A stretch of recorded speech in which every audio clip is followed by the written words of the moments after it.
Hello दोस्तों, नमस्कार। स्वागत है एक बार फिर से आप सभी के अपने प्रिय चैनल पर। दोस्तों आपको बता दें जो आज की और अभी की सबसे बड़ी खबर आ रही है, जहां पर क्या जंग की तैयारी में है चाइना। रक्षा मंत्री राजनाथ सिंह ने कहा सेना शॉर्ट नोटिस में युद्ध के लिए रहे तैयार। जी हाँ दोस्तों, बहुत बड़ा आदेश दोस्तों राजनाथ सिंह की तरफ से अपने भारतीय सैनिकों को दिया गया है दोस्तों, यानी कि कभी भी बड़ा एक्शन चाइना के खिलाफ लिया जा सकता है दोस्तों। साथ ही आपको अगली खबर में बताएंगे जहां भारत का चीन पर बड़ा ऐलान और बड़ा हमला। कहा हम मदद के नाम पर किसी को कर्जदार नहीं बनाते हैं तुम्हारी तरह, यानी कि दोस्तों डायरेक्ट निशाना चाइना पर भारत ने साधा है। बताएंगे दोस्तों किसने ये बड़ी बात कही है। साथ ही आपको आगे बताएंगे जहां पर जापान के मंच से दलाई लामा ने चीन को जमकर सुनाया खरी खोटी। कहा जनता पर नियंत्रण से होगा नुकसान। और दोस्तों भारत को लेकर बड़ी बात कहा है उन्होंने। कहा कि चीन को सांस्कृतिक विविधता की समझ नहीं है, मैं आगे भी भारत में ही रहना चाहता हूँ। जी हाँ दोस्तों, बड़ी बात कह दी आपको। बताएंगे इस पर दलाई लामा के बातचीत से चाइना ने कौन सी बातें कही हैं दोस्तों, इसकी भी बड़ी जानकारी आज आपको देने वाले हैं। साथ ही आपको रेलवे से जुड़ी भी बड़ी खबरें बताएंगे, जहाँ पर रेल यात्रियों के लिए बड़ी खुशखबरी की खबर है दोस्तों। तो हर तरह की आज आपको जानकारी देने वाले हैं, इसीलिए बन रहेगा वीडियो के अंत तक। अगर अभी खबरों में आगे बढ़ने से पहले हमेशा की तरह मानते हैं कि मोदी जी है तो हर चीज संभव है। भारतीय सेना तो अपना देश गर्व से जी रहा है दोस्तों, और आपको भी अपने भारतीय होने का प्राउड है दोस्तों। तो फटाफट से इस वीडियो का भी कर दीजिए लाइक, चैनल को कर दीजिए सब्सक्राइब, बेल आइकन दबाइए, साथ ही कमेंट बॉक्स में लिख दीजिएगा जय हिंद। जी हाँ दोस्तों, तो बढ़ते हैं पहली और सबसे बड़ी खबर की तरफ, जहां पर क्या जंग की तैयारी में है ड्रैगन। रक्षा मंत्री राजनाथ सिंह ने कहा कि सेना शॉर्ट नोटिस में युद्ध के लिए रहे तैयार। जी हाँ दोस्तों, रक्षा मंत्री राजनाथ सिंह ने बुधवार को सुरक्षा बलों से कहा है कि वो किसी भी तरह के खतरे से निपटने के लिए शॉर्ट नोटिस में तैयार रहें। सीमा पर बढ़ते तनाव के बीच ये बयान काफी अहम माना जा रहा है दोस्तों। चीन लगातार सीमा पर अपनी गतिविधियां बढ़ा रही है। वायुसेना के 3 दिवसीय छमाही कमांडर कॉन्फ्रेंस की शुरुआत आज ही हुई है दोस्तों, और इसी कॉन्फ्रेंस में वायुसेना के शीर्ष अधिकारियों को संबोधित करते हुए राजनाथ सिंह ने ये बड़ी बात कही। आपको बता दें कि कमांडर्स को संबोधित करते हुए वायुसेना प्रमुख air chief marshal VR Chaudhary ने तुरंत जवाब देने के लिए कई स्तर पर क्षमता को बढ़ाने पर जोर दिया है। उन्होंने कहा कि अगर भारत के खिलाफ किसी तरह की गतिविधि होती है तो हमें करारा जवाब देने के लिए तैयार होना ही होगा। और वायुसेना प्रमुख ने सेना और नौसेना के साथ संयुक्त अभ्यास की जरूरत पर भी जोर दिया, ताकि भविष्य की जंग के लिए भारत तैयार हो सके। रक्षा मंत्री ने इस संबंध में कहा है कि इस बारे में विचार चल रहा है और सभी लोगों से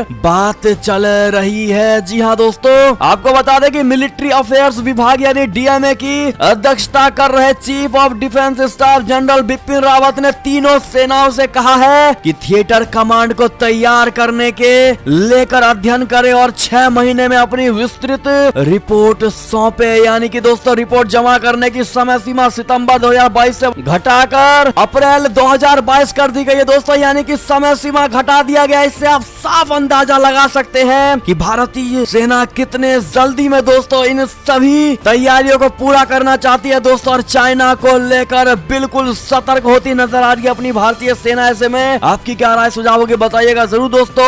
और जल्द ही ऐसा लगता है कि कहीं ना कहीं चाइना पर बड़ा आक्रमण भारत की तरफ से होगा ही होगा। क्या कहते हैं आप लोग बताइएगा जरूर, क्योंकि जिस प्रकार से चाइना की ये करतूतें हैं दोस्तों, जो एक बार में बात नहीं मानता है, और ऐसे में उनके साथ ये होना बहुत जरूरी है। तो बताइएगा जरूर, आप भी कमेंट करना मत भूलिएगा।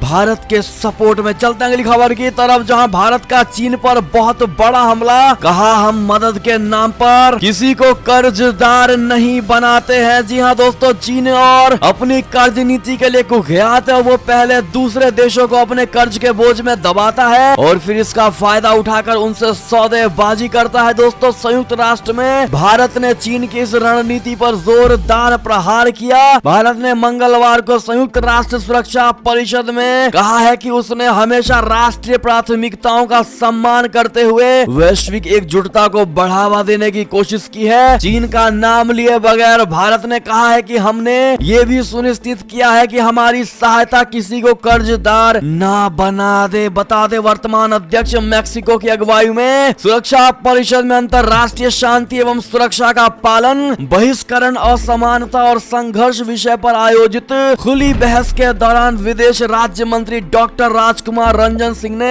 इशारों में चीन पर जमकर प्रहार किया है। दोस्तों ऐसे में अगर आप भी मानते हैं कि चाइना जैसा देश इस दुनिया में नहीं है दोस्तों जो मदद के नाम पर देशों को कर्जदार बना, तो आप जवाब देना मत भूलेगा दोस्तों एक जिम्मेदार भारतीय नागरिक होने के नाते। बढ़ते अगली खबर की तरफ, जहां पर जापान के मंच से दलाई लामा ने चीन को जमकर सुनाया, कहा जनता पर नियंत्रण से होगा नुकसान। बता दे तिब्बत के निर्वासित आध्यात्मिक गुरु दलाई लामा ने जापान के मंच से चीन को जमकर खड़ी खोटी सुनाई है। दोस्तों उन्होंने कहा कि चीन के नेता संस्कृति की विविधताओं को नहीं समझते हैं और कड़े सामाजिक नियंत्रण के प्रति सत्तारूढ़ कम्युनिस्ट पार्टी का झुकाव नुकसानदेह हो सकता है। दलाई लामा ने बुधवार को यह भी कहा है कि वो आधिकारिक रूप से नास्तिक कम्युनिस्ट पार्टी शासित चीन और प्रबल बौद्ध धर्मावलंबी ताइवान के बीच जटिल राजनीति में फंसने की बजाय भारत में ही रहना पसंद करेंगे, जहां वो 1959 से रह रहे हैं। दोस्तों टोक्यो फॉरेन कॉरस्पोंडेंट क्लब की मेजबानी वाले ऑनलाइन संवाददाता सम्मेलन में दलाई लामा जो कि 85 वर्ष के हैं दोस्तों, उन्होंने कहा कि चीनी राष्ट्रपति शी जिनपिंग से मिलने की उनकी कोई खास योजना नहीं है। जी हाँ दोस्तों,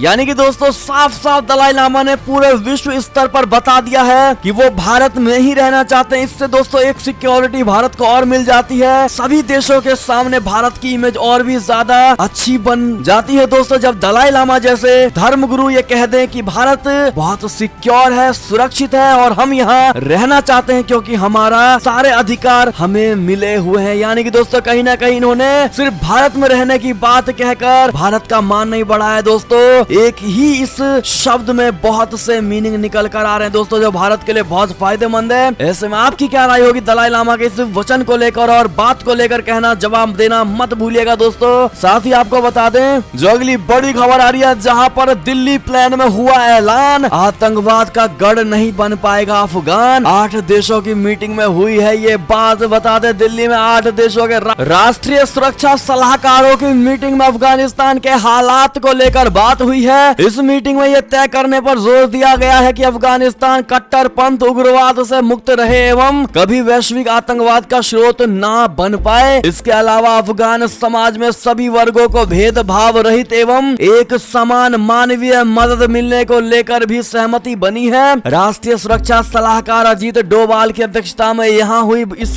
बहुपक्षीय बैठक में ईरान, रूस, कजाकिस्तान, किर्गिज गणराज्य, ताजिकिस्तान, उज्बेकिस्तान तथा तुर्कमेनिस्तान के राष्ट्रीय सुरक्षा सलाहकार अथवा सुरक्षा परिषद के सचिवों ने भाग लिया है। दोस्तों भारत की पहल में आयोजित इस बैठक में पाकिस्तान और चीन को भी निमंत्रण दिया गया था, लेकिन उन्होंने इसमें भाग नहीं लिया था। जी हाँ दोस्तों, ऐसे में बहुत बड़ी बात और बहुत बड़ा आश्वासन दोस्तों भारत ने सभी देशों को दिया है और सभी देशों ने भारत को भी दिया है। और ओवरऑल जो दोस्तों रिजल्ट निकल कर आया है इस मीटिंग का वो ये है कि आतंकवाद का गढ़ नहीं बन पाएगा अफगानिस्तान। जी हाँ दोस्तों, ऐसे में अगर आप भी मानते हैं कि भारत ने सबसे पहले ये बड़ा कदम उठा करके बहुत सही किया है दोस्तों, तो आप भी हम इस मीटिंग का समर्थन करते हैं ऐसे लेवल का कहना मत भूलिएगा दोस्तों। बढ़ते हैं अगली खबर की तरफ, लेकिन जिन भाइयों और बहनों ने वीडियो को अभी तक लाइक नहीं किया है दोस्तों, आपसे रिक्वेस्ट है हमारी मेहनत को सफल करने के लिए एक लाइक अवश्य कर दीजिएगा दोस्तों। बात करें अगली खबर की, जहां पर पाकिस्तान सुप्रीम कोर्ट ने पीएम इमरान खान को लगाई लताड़, कहा और पूछा कि आतंकियों से बातचीत क्यों कर रहे हो। जी हाँ दोस्तों, पाकिस्तान सुप्रीम कोर्ट ने पीएम इमरान खान की भ्रमता को चकनाचूर कर दिया है दोस्तों और बहुत तगड़ी वाली लताड़ लगाई है। बता दें इमरान खान को कोर्ट ने सेना द्वारा संचालित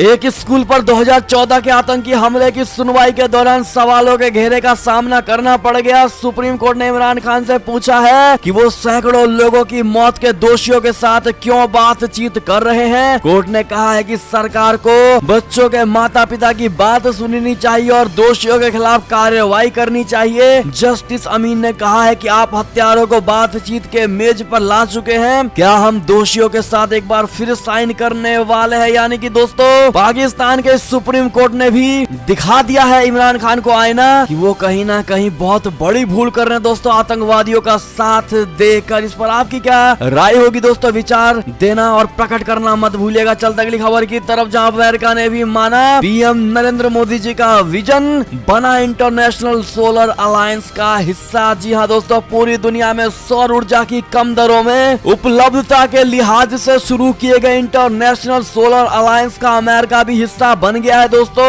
इस अलायंस की शुरुआत पीएम नरेंद्र मोदी जी और फ्रांस के तत्कालीन राष्ट्रपति फ्रांसिस ओलांद ने 2015 में पेरिस में हुए क्लाइमेट समिति में की थी। अब अमेरिका के भी इस संगठन का हिस्सा बनने के बाद कुल सदस्य देशों की संख्या 101 हो गई है दोस्तों। ग्लासगो में क्लाइमेट चेंज पर चर्चा के लिए आयोजित COP26 के दौरान बुधवार को अमेरिका ने इस संगठन में शामिल होने का ऐलान किया और इस दौरान अमेरिकी प्रतिनिधि जॉन केरी और भारत के पर्यावरण मंत्री भूपेंद्र यादव मौजूद थे। बता दें, अमेरिका के इस मुहिम में शामिल होने का स्वागत करते हुए भूपेंद्र यादव ने कहा कि मुझे खुशी है कि प्रधानमंत्री नरेंद्र मोदी जी की ओर से शुरू किए गए विजनरी प्रयोग का अब अमेरिका भी औपचारिक तौर पर हिस्सा बन गया है। यानी कि दोस्तों प्रधानमंत्री मोदी जी के इस विजन को जो बाइडन ने भी फॉलो किया है दोस्तों, और अब मोदी जी के साथ आ गए। ऐसे में आप भी उनको राय सुझाव देना मत भूलिएगा दोस्तों। बढ़ते अगली खबर की तरफ, जहां पर पीएम मोदी ट्विटर पर दूसरी सबसे प्रभावशाली शख्सियत है दोस्तों।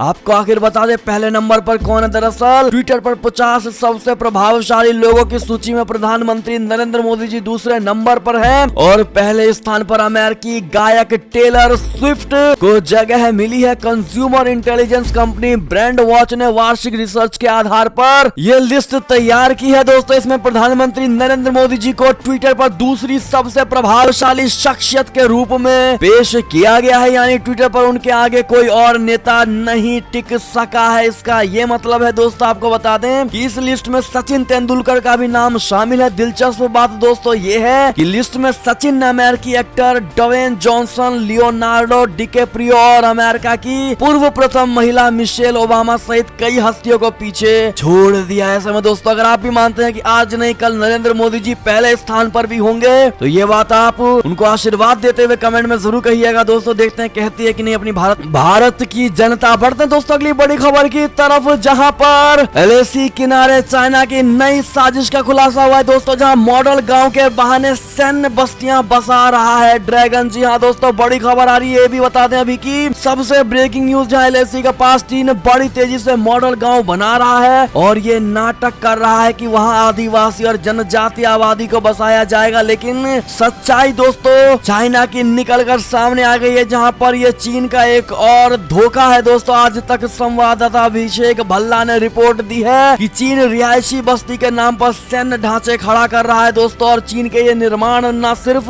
उसके इलाकों पर हो रहे हैं बल्कि उन क्षेत्रों में भी हो रहे हैं जो विवादित रहे हैं। और इसी महीने सामने आई अमेरिकी रक्षा विभाग की रिपोर्ट में भी चीन की विस्तारवादी नीति के तहत गांव बसाने का जिक्र हुआ है। जी हाँ दोस्तों, ऐसे में यानी कि गांव बसाने के बहाने चाइना बहुत बड़ा धोखा भारत को देने वाला था दोस्तों, जो कि अब सामने आ गया है। बढ़ते हैं अगली बड़ी खबर की तरफ, जहां अफगानिस्तान पर भारत की बैठक पर नाक भौंस सिकोड़ने वाला चीन अब पाकिस्तान के बुलावे पर पहुंचेगा। जी हाँ दोस्तों, भारत द्वारा अफगानिस्तान मसले पर क्षेत्रीय देशों के साथ बैठक के आयोजन के बीच पाकिस्तान भी 11 नवंबर को अमेरिका, रूस और चीन जैसे देशों के साथ बैठक कर रहा है दोस्तों। और चीन ने इस बैठक में भाग लेने को लेकर अपनी ही हाँ कर दी है दोस्तों। आपको बता दें इससे पहले चीन ने भारत द्वारा आयोजित बैठक में समय की दिक्कतों का बहाना बताकर भाग लेने से इनकार कर दिया था। और मीडिया से बात करते हुए चीनी विदेश मंत्रालय के प्रवक्ता वान वेंगविन ने कहा है कि चीन विस्तृत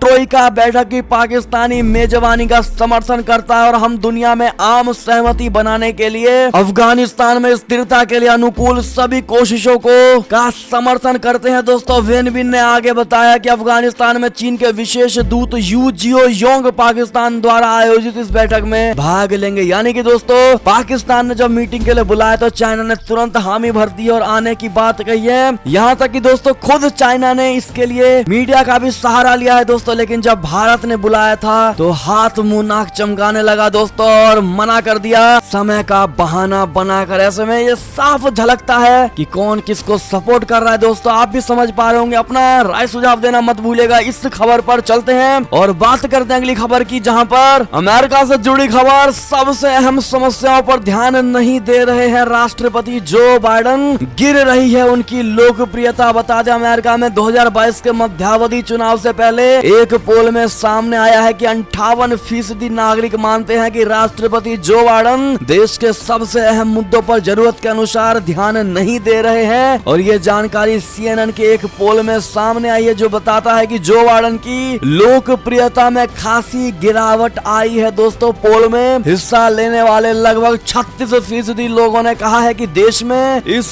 समय सबसे बड़ी समस्या अर्थव्यवस्था की है और इनमें से 72% लोगों का मानना है कि जो बाइडेन ने इस और पर्याप्त ध्यान नहीं दिया है। तो वहीं कोरोना वायरस महामारी को सबसे अहम मुद्दा बताने वाले 20% लोगों में से 79% का मानना है कि जो बाइडेन की प्राथमिकताएं सही है। ऐसे में ओवरऑल देखा जाए तो उनकी लोकप्रियता गिर रही है दोस्तों, और उनके काम को अमेरिका की जनता नहीं सराह रही है। यानी कि दोस्तों, गलत राह पर, गलत पथ पर जाते नजर आ रहे हैं अमेरिकी राष्ट्रपति जो बाइडेन। ऐसे में दोस्तों, जो बाइडेन और डोनाल्ड ट्रंप के बीच अगर सही राष्ट्रपति का चुनाव किया जाए तो आपके नजर में, यानी भारतीय नागरिक के नजर में, कौन सबसे बेस्ट राष्ट्रपति हो सकता है? दोस्तों, कमेंट करना मत भूलिएगा। बात करें अगली खबर की, जहां पर श्रीनगर में फिर एक बार आतंकियों ने किया ग्रेनेड से हमला, एक पुलिसकर्मी समेत 2 घायल। बता दें, कश्मीर घाटी में सुरक्षा बलों की सख्ती के बाद भी आतंकी वारदातें नहीं रुक रही हैं। दोस्तों, बुधवार शाम को आतंकवादियों ने फिर से हमला कर दिया जिसमें 2 लोग घायल बताए जा रहे हैं। पहला वाला पैटर्न अपनाते हुए वारदात को अंजाम देकर आतंकी भाग निकले, जिनकी तलाश में सर्च ऑपरेशन जारी है। घटना में किस आतंकी संगठन का हाथ था ये अभी तक पता नहीं चल पाया है। बढ़ते अगली खबर की ओर, जहां पर ईरान से हर तरह के खतरे को लेकर तैयार है इजराइल। सुरक्षा अधिकारियों ने दी है इसकी बड़ी जानकारी। बता दें, इजरायली टॉप रक्षा अधिकारियों ने कहा है कि हम ईरान और उसके सहयोगियों के साथ सशस्त्र संघर्ष की संभावना के लिए तैयारी कर रहे हैं। इजरायली सेना प्रमुख लेफ्टिनेंट जनरल अवीव कोहावी ने कहा है कि इजरायली सेना ईरान और न्यूक्लियर मिलिट्री खतरे से निपटने के लिए ऑपरेशनल प्लान्स पर तेजी से काम कर रही है। जी हां दोस्तों, बढ़ते अगली खबर की ओर, जहां पर जापान से खबर, एक बार फिर प्रधानमंत्री बने Fumio Kishida. Liberal democratic party को संसदीय चुनाव में मिली है बड़ी जीत। जी हां दोस्तों, फूमियो किशिदा एक बार फिर जापान के प्रधानमंत्री चुने गए हैं। दोस्तों, संसदीय चुनाव में उनकी लिबरल डेमोक्रेटिक पार्टी को बड़ी जीत मिली है। बुधवार को संसदीय चुनाव के नतीजों में 465 सदस्यीय निचले सदन में किशिदा की पार्टी को 261 सीटों पर जीत हासिल हुई है, जिसके बाद उन्हें प्रधानमंत्री चुन लिया गया है। दोस्तों, वो योशिहिदे सुगा की जगह लेंगे, जिन्होंने सिर्फ 1 साल तक प्रधानमंत्री रहने के बाद इस्तीफा दे दिया था। ऐसे में दोस्तों, एक बार फिर उनको, यानी फूमियो किशिदा को जापानी प्रधानमंत्री चुने जाने के लिए कांग्रेचुलेशन कहना बिल्कुल मत भूलिएगा। बढ़ते हैं अगली खबर की तरफ दोस्तों, जहां पर पंजाब के 3,20,000 सैनिकों ने प्रथम विश्व युद्ध में संभाला था ब्रिटिश सेना का मोर्चा। 97 साल तक गुमनाम रही है वीर गाथा। जी हां दोस्तों, पहले विश्व युद्ध में लड़ने वाले पंजाब के 3,20,000 सैनिकों का रिकॉर्ड 97 सालों तक एक तहखाने में गुमनामी के अंधेरे में खोए रहे। अब ब्रिटेन के इतिहासकारों ने युद्ध में भारतीय सैनिकों के योगदान को लेकर इनका बड़ा खुलासा किया है। दोस्तों, ये फाइलें पाकिस्तान के लाहौर म्यूजियम की गहराइयों में मिली है और इन्हें अब डिजिटल रूप से बदलकर गुरुवार को आर्मिस्टाइस डे के लिए एक वेबसाइट पर अपलोड कर दिया गया। अगर आप भी मानते हैं दोस्तों कि वो कोई देश नहीं जिसके युद्ध में भारतीय शामिल ना थे, तो आप भी ये बात गर्व से कहते हुए जरूर कहिएगा कमेंट में। चलते अगली खबर की ओर, जहां पर एक स्टडी में बड़ा खुलासा हुआ है दोस्तों, जहां दुनिया भर की ताकतवर सेनाएं कर रही हैं सबसे ज्यादा कार्बन का उत्सर्जन। जी हां दोस्तों, अमेरिका, चीन, भारत और यूरोपीय देश इस बात को खुलकर कहते हैं कि वो अगले 5 से 7 दशक में कार्बन उत्सर्जन नेट जीरो कर देंगे। इनकी सेनाएं और उससे जुड़े उद्योग दुनिया के कुल कार्बन उत्सर्जन का 5% का हिस्सेदारी रखते हैं। यानी मिलिट्री के नाम पर इन देशों के पास काफी ज्यादा एक्सक्यूजेज होती हैं दोस्तों। ऐसे में जलवायु संकट के दौर में मिलिट्री और उससे जुड़े उद्योग लगातार कार्बन उत्सर्जन कर रहे हैं। आप क्या कहेंगे इस पे में बताइएगा जरूर। बढ़ते हैं अगली खबर की तरफ, जहां पर भारत ने पार किया 110 करोड़ डोज देने का आंकड़ा। वैक्सीनेशन में यूपी टॉप पर पहुंच गई है। दोस्तों, बता दें, कोरोना वायरस महामारी के खिलाफ लड़ाई में भारत तेजी से कदम आगे बढ़ा रहा है। कोरोना के खिलाफ चल रहे टीकाकरण अभियान में भारत बुधवार को 110 करोड़ का आंकड़ा भी पार कर गया है। दोस्तों, हाल ही में देश ने 100 करोड़ टीकाकरण का लक्ष्य हासिल किया था। टीकाकरण की मॉनिटरिंग के लिए बनाई गई वेबसाइट पोर्टल पर उपलब्ध जानकारी के अनुसार देश में अब तक 74 करोड़ 67,68,420 पहली खुराक दी गई है, जबकि 35 करोड़ 56,54,000 84,210 दूसरी खुराक दे दी गई है। पोर्टल पर उपलब्ध जानकारी के अनुसार 1,10,24,52,630 टीके की खुराक दी जा चुकी है। यानी कि दोस्तों बहुत बड़ा रिकॉर्ड भारत ने पूरे विश्व में सबसे नंबर 1 पर टीकाकरण में पहुंच गई। इसके लिए कांग्रेचुलेशन किसको करना चाहेंगे आप लोग बताइएगा जरूर। देखते हैं भारत की जनता कितना इसमें दिमाग लगा पाती है। दोस्तों बात कर अगली बड़ी खबर की, जहां पर सेमीफाइनल से पहले बड़ी पाकिस्तान की चिंता। शोएब मलिक और रिजवान को हुआ फ्लू, प्रैक्टिस में नहीं लिया इन्होंने हिस्सा। बता दें T20 वर्ल्ड कप में गुरुवार को दूसरे सेमीफाइनल में पाकिस्तान और ऑस्ट्रेलिया की टीमें आमने सामने होंगी। पाकिस्तान के लिए इस महामुकाबले से पहले चिंता बढ़ाने वाली खबर है। फॉर्म में चल रहे शोएब मलिक और मोहम्मद रिजवान को फ्लू हो गया है दोस्तों, जिसकी वजह से मैच से पहले दोनों ने प्रैक्टिस सेशन में हिस्सा नहीं लिया है। बढ़ते अगली खबर की तरफ, और जहां पर सांसद प्रज्ञा ठाकुर ने कहा कि सुबह की अजान से संतों की साधना होती है भंग। बता दें अपने बयानों से अक्सर चर्चा में रहने वाली भोपाल की सांसद साध्वी प्रज्ञा ठाकुर ने अब सुबह सुबह जोर जोर की आवाजों यानी अजान की आवाजों पर आपत्ति जताई है। दोस्तों उनका कहना है कि सुबह सुबह बहुत जोर जोर की आवाजें आती हैं, बीमारों का भी इससे तकलीफ होती है। साधु सन्यासियों की साधना का भी यही वक्त होता है, उन्हें भी परेशानियां होती हैं। इससे बवाल मच गया दोस्तों इनके इस बयान के बाद, और ऐसे में उनका वीडियो सोशल मीडिया पर भी वायरल होने लगा रह रहा है। दोस्तों ऐसे में साध्वी प्रज्ञा ठाकुर जी के बयान को आप किस नजरिए से देखते हैं दोस्तों, और आपकी क्या राय होगी इनके बयान के बाद बताइएगा जरूर। बात करें अगली खबर की, जहां पर मलिक पर मानहानि केस में बोला हाईकोर्ट, कहा समीर वानखेड़े सरकारी अफसर हैं, कोई भी कर सकता है काम की समीक्षा। यानी कि एनसीबी के क्षेत्रीय निदेशक समीर वानखेड़े सरकारी अधिकारी और कोई भी उनके कामकाज की समीक्षा कर सकता है। वानखेड़े के पिता की ओर से एनसीपी नेता नवाब मलिक के खिलाफ दायर मानहानि के मुकदमे की सुनवाई के दौरान बुधवार को बॉम्बे हाईकोर्ट ने ये बात कही है। दोस्तों बात कर अगली खबर की, जहां पर रेल यात्री ध्यान दे, मैसूर हजरत निजामुद्दीन के बीच चलेगी साप्ताहिक सुपर फास्ट ट्रेन। आपको बता दें आखिर उस ट्रेन का शेड्यूलिंग क्या है दोस्तों, हमने स्क्रीन पर दिखा दी है। आप देख पा रहे होंगे जहां यात्रियों की सुविधा के लिए रेलवे की ओर से लगातार ट्रेन की संख्या को बढ़ा दिया गया है, ताकि यात्री बिना किसी परेशानी के और आरामदायक सफर कर सके। दरअसल रेलवे की ओर से मैसूर जंक्शन और हजरत निजामुद्दीन के बीच साप्ताहिक सुपर फास्ट स्पेशल रेलगाड़ी का संचालन कर दिया गया है। बाकी लिस्ट हमने स्क्रीन पर दे ही दी है दोस्तों। और ऐसे में ये थी अब तक की सारी बड़ी खबरें। दोस्तों आपको हमारी खबर कैसी लगी, आशा करता हूँ बहुत अच्छी लगी होगी। अगर थोड़ी भी अच्छी लगी तो इस वीडियो को भी अपने भाई बंधुओं में व्हाट्सएप, फेसबुक, ट्विटर के जरिए पूरे भारत में शेयर करना बिल्कुल मत भूलिएगा दोस्तों। और अभी कर दीजिए इस वीडियो को लाइक, चैनल को कर दीजिए सब्सक्राइब, बेल आइकन दबाइए, साथ ही कमेंट बॉक्स में लिख दीजिएगा जय हिंद जय भारत। तो मिलते हैं आपसे अगली बड़ी खबर में, तब तक अपना ख्याल रखिएगा। बहुत बहुत धन्यवाद दोस्तों साथ देने के लिए, साथ बने रहने के लिए। जय हिंद जय भारत।